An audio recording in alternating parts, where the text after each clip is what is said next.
Matarese and welcome to the podcast. Today I'm talking to the legend. Hey, is that Rich VOS? Hello? How's it going? Who the fuck are you? It's me, Joe Matarese. Uh-huh. You're on my podcast. Okay. It's called 100% Italian. You ever heard of it?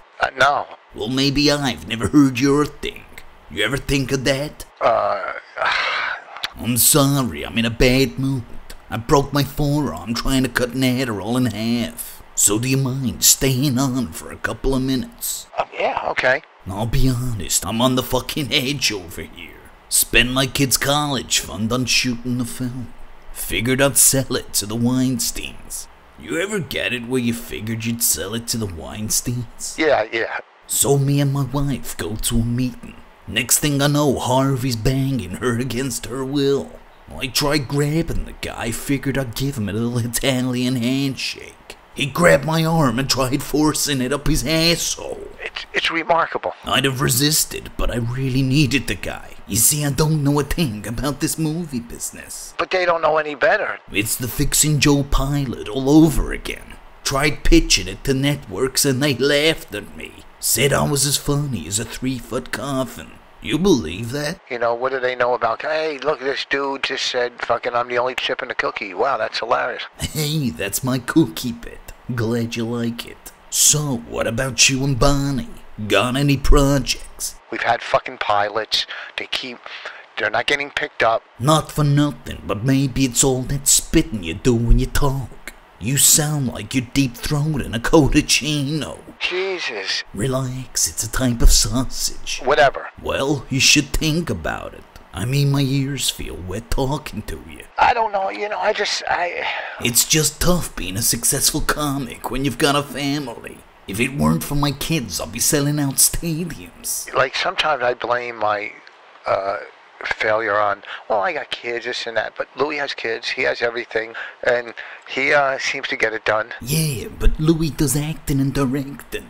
I tried it myself with Drink the Wine, but even my wife gave it a 1-star review. Said it was 8 minutes of vapid pretension. You believe that? Well, I'm a fucking comic. You don't ask a fucking brain surgeon to do root canal. Well, I'm a comic too, but for $50 I'll be anything you want me to be. Trouble is, no one's buying. We gotta do our own fucking thing. Yeah.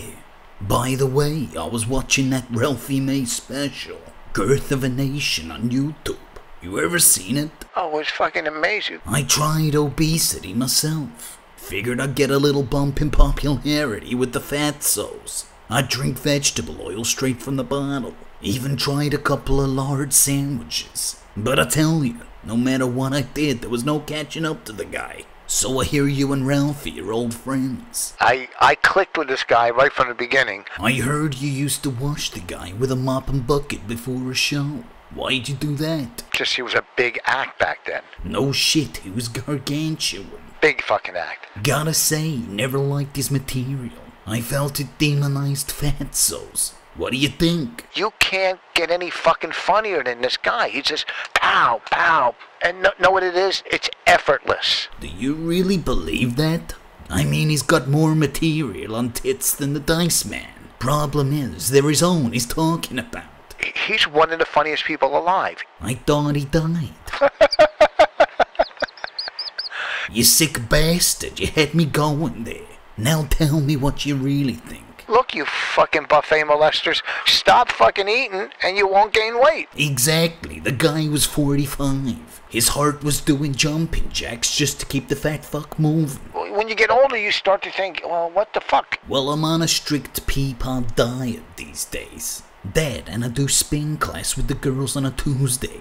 What about you? I mean, I work out, I lift. Yeah, I've seen pictures. You're looking pretty tough these days. I like the tats. You can't have this many tattoos and not be ripped. So I hear you and Norton were big into prostitutes back in the day. Up in Rochester, yeah. When did you get into that? How many years ago was that? That was like 4 years ago. And you were big into black girls. They're all coming from Africa, these fucking... Right, you're talking about the savages. No. So what would they like? Describe them to me. sick and delirious, and you know what I mean? I mean, what did they look like? They were, just naked broads. I heard a couple of guys got in the mix too. I'll take black guys over most white people. So how long were you in Norton fucking the Aborigines? I mean, I was doing it for maybe 3 years. He was doing it for maybe 1 or 2. So it's just you and Norton? Norton did it, Florentine, Levy, me, just all of us. And how much does it cost? $20 maybe, some cigarettes. I heard Anthony got wind of it.